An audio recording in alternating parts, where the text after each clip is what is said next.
साथियों नमस्कार, स्वागत है आपका एक और इस नई वीडियो में और आप देख रहे हैं बिग इंडिया टीवी। साथियों, पूरे प्रदेश में एक कहावत आज चर्चा का विषय बनी हुई है। पूरे उत्तर प्रदेश में जब से बीजेपी का राज आया है और तब से बहुजन समाज पार्टी कमजोर हुई है और समाजवादी पार्टी को मुस्लिम समाज ने 100% वोट अपना कई कई बार देख लिया, लेकिन बीजेपी सरकार का बाल भी नहीं उखाड़ पाई समाजवादी पार्टी। और आज सबके मुंह पर सिर्फ एक ही चर्चा है कि अगर बीजेपी को कोई रोक सकता है उत्तर प्रदेश में तो वो बहुजन समाज पार्टी है। वही बहुजन समाज पार्टी जिसने उत्तर प्रदेश में 4 बार सरकार बनाई, जिसने केंद्र में एक वोट की बदौलत बीजेपी की सरकार को किनारे कर दिया था, यानी कि बीजेपी की सरकार को केंद्र में से गिरा दिया था बीएसपी ने अपने एक वोट के कारण। वो पल, वो लम्हा बीजेपी के जहन में आज भी बार बार उठकर आता है। उनको खतरा है अगर किसी से तो वो बीएसपी सुप्रीमो मायावती जी से है। और इसलिए देश का गोदी मीडिया, पूरी बीजेपी उत्तर प्रदेश के इस बार के चुनाव को बाइपोलर करना चाहती है, समाजवादी पार्टी वर्सेस बीजेपी। यानी कि देश का गोदी मीडिया भी यही चाहता है कि बीजेपी के सामने समाजवादी पार्टी को ही दिखाया जाए, क्योंकि अगर समाजवादी पार्टी की जगह बीएसपी का प्रचार होना शुरू हो गया कि बीजेपी को सिर्फ बीएसपी ही रोक सकती है, तो समझो उसी दिन बीजेपी का सफाया हो जाएगा। और आज देश का जो तमाम बुद्धिजीवी मुस्लिम वर्ग है, मुस्लिम समुदाय के लोग हैं, वो तो चाहते हैं कि मुस्लिम समाज एक बार बीएसपी को अपना 100% वोट देकर देख ले, फिर बीजेपी से पूरे देश को छुटकारा मिल जाएगा। लेकिन साथियों, इस बार 2027 का विधानसभा का चुनाव बेहद करीब है और मेरे ख्याल से मुस्लिमों को 2022 के चुनाव में वोट देकर सबक आ गया होगा कि इस बार भी बीजेपी को 2027 में समाजवादी पार्टी नहीं हरा पाएगी। और एक तरफ साथियों आम चर्चा है बीएसपी को लेकर, बीएसपी का नाम बदनाम करने के लिए गोदी मीडिया भी है, समाजवादी पार्टी के लोग भी है कि बहुजन समाज पार्टी की मुखिया तो बीजेपी का विरोध नहीं करती है, जबकि बहुजन समाज पार्टी लगातार बीजेपी का विरोध करती आई है। और एक बार फिर साथियों आज बहुजन समाज पार्टी की मुखिया ने बीजेपी कांग्रेस को जमकर फटकार लगाई है और सुप्रीम कोर्ट के एक फैसले का स्वागत भी किया है।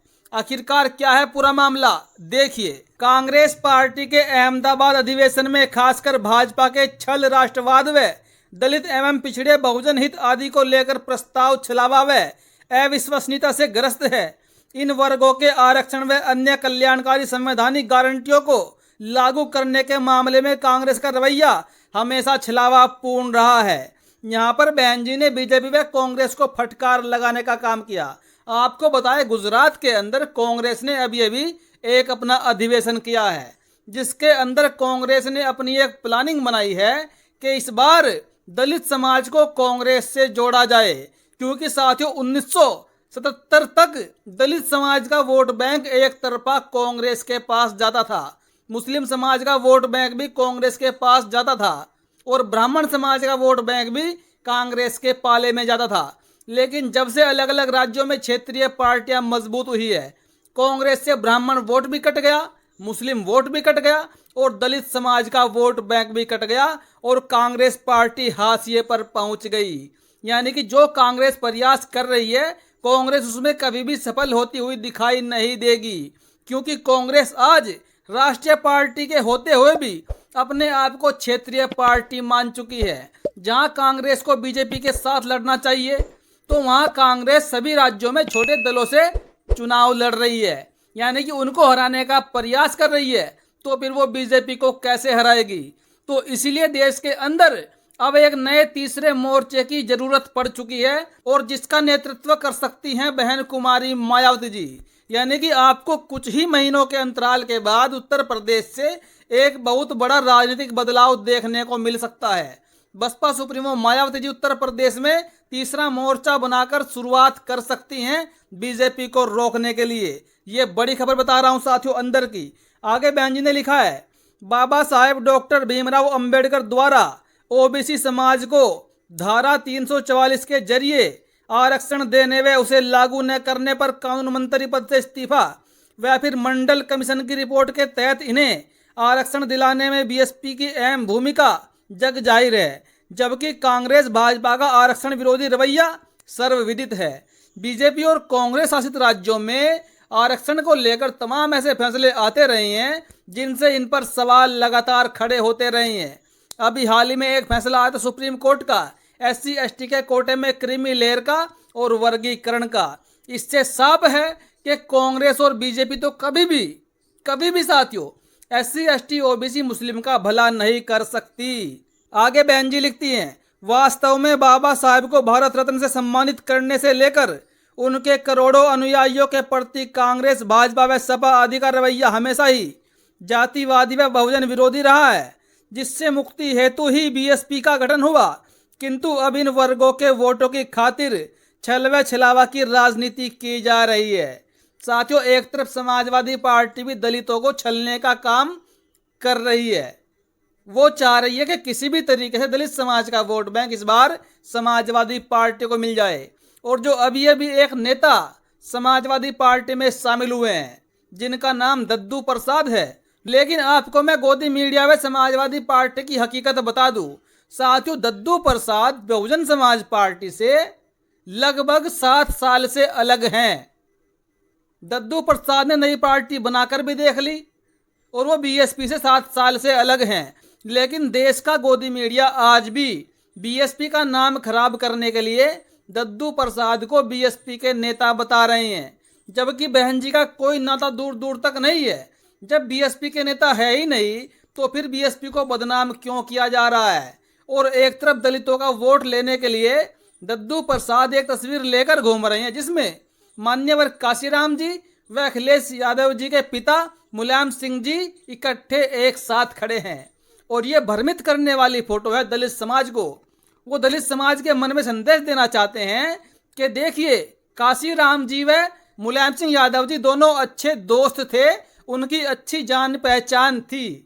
लेकिन जब 2 जून वाला कांड समाजवादी पार्टी की तरफ से किया गया 1995 को, यानी कि बहन कुमारी मायावती जी के ऊपर जानलेवा हमला किया गया समाजवादी पार्टी की तरफ से, उसको ये लोग नहीं दिखाएंगे, उसको लेकर एक शब्द भी मुंह से नहीं निकालेंगे। और साथियों, एक तरफ आज बहुजन समाज पार्टी की मुखिया ने जो हिम्मत आज की है, ऐसी हिम्मत अखिलेश यादव जी कभी भी नहीं कर पाएंगे। जी हां, आज बसपा सुप्रीमो बहन कुमारी मायावती जी ने प्रेस कॉन्फ्रेंस की, जिस प्रेस कॉन्फ्रेंस में बसपा सुप्रीमो ने वक्फ बोर्ड बिल को लेकर चर्चा की और बिहार के अंदर बोधगया में जो बौद्धों का आंदोलन चल रहा है महाबोधि मंदिर को लेकर, उसको लेकर भी आज बहन कुमारी मायावती जी ने सरकार को घेरने का काम किया है। हालांकि एक तरफ आपने अखिलेश यादव जी को भी देखा, उन्होंने अब से ठीक 4 से 5 दिन पहले बुद्धिज्म का अपमान किया, बौद्ध धर्म का अपमान किया। संसद के अंदर खड़े होकर उन्होंने कहा कि तथागत गौतम बुद्ध का रास्ता दूसरा है, हम तो हिंदू है, हमारे उपनिषद वेद पुराण आप लोग नहीं मानते। यानी कि वो बौद्धों को कह रहे थे।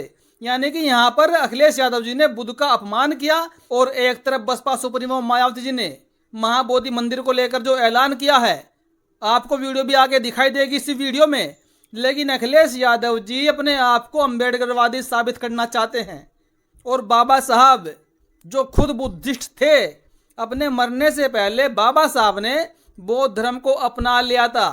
एक तरफ तो अखिलेश यादव अम्बेडकरवादी होने का दावा करते हैं, बहुजनवादी होने का दावा करते हैं, और जो सबसे बड़े महापुरुष है अम्बेडकरवाद के, बहुजन समाज के बाबा साहेब, उन्हीं को बदनाम करने की बात कर रहे हैं, तथागत गौतम बुद्ध को बदनाम करने की बात कर रहे हैं। अब आप देखिए बहन जी का ये वीडियो आज की प्रेस कॉन्फ्रेंस का, जिसमें बहन जी ने बीजेपी को जमकर लताड़ा महाबोधि मंदिर को लेकर, वक्फ बोर्ड बिल को लेकर। मीडिया बंधुओं, मैं आप लोगों का ध्यान बौद्ध महाबोधि मंदिर गया से संबंधित बोधि गया टेम्पल एक्ट 1949 का अपने देश में व पूरी दुनिया में भी, और साथ ही अभी हाल ही में संसद से पास हुए वक्फ विधेयक का भी पूरे देश में हो रहे विरोध को भी लेकर कुछ ज़रूरी बातों की तरफ दिलाऊं। लेकिन उससे पहले मैं आज से 3 दिन के बाद दिनांक 14 अप्रैल को भारतीय संविधान के मूल निर्माता व दलितों एवं अन्य उपेक्षित वर्गों के मसीहा परम पूज्य बाबा साहब डॉक्टर भीमराव अंबेडकर की जो जयंती है, तो उनको आज एडवांस में ही सबसे पहले मैं अपनी व पार्टी की तरफ से पूरे तय दिल से अपने श्रद्धा सुमन अर्पित करती हूँ, जिन्होंने कदम कदम पर अनेकों कष्ट झेलकर अपनी पूरी ज़िंदगी इस देश में सदियों से जातिवादी व्यवस्था के शिकार रहे लोगों को आत्मसम्मान व स्वाभिमान की ज़िंदगी बसर करने के लिए समर्पित की है, जिसके लिए इन्होंने भारतीय संविधान में हर स्तर पर इनको जरूरी कानूनी अधिकार भी दिए हैं।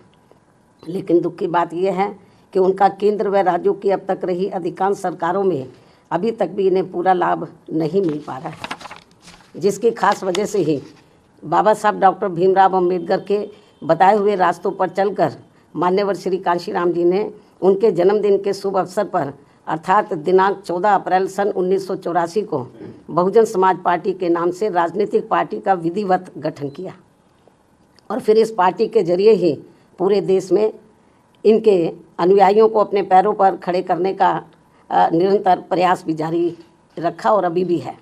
जबकि पिछले कुछ वर्षों से कांग्रेस, बीजेपी व अन्य जातिवादी पार्टियां खासकर बाबा साहब के जन्मदिन के मौके पर उनके अनुयायियों के वोटों को लुभाने के लिए जो किस्म किस्म के हथकंडे इस्तेमाल कर रही हैं और इस बार भी कर रही हैं, तो उनके बहकावे में ना आकर इन्हें अपनी एकमात्र हितैषी पार्टी बीएसपी के बताए हुए रास्तों पर चलकर ही उनके अधूरे रहे कारवां को मंजिल तक जरूर पहुंचाना है।